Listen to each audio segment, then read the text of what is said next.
You ask Tiger to solve. This deals with linear equations with one unknown. The final result is x equals 85 over 18. Let's solve it step by step. Group all constants on the right side of the equation. Add 5 over 6 to both sides. Combine the fractions. Combine the numerators. Reduce the zero numerator. Simplify the arithmetic. Convert the integer into a fraction.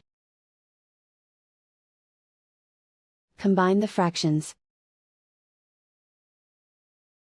Combine the numerators. Isolate the x. Multiply both sides by inverse fraction 5 over 3.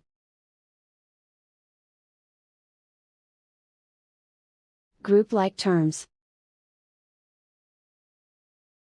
Multiply the coefficients.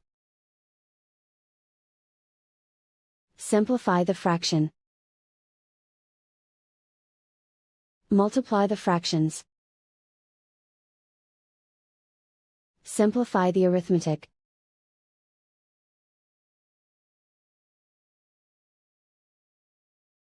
And so the final result is x equals 85 over 18.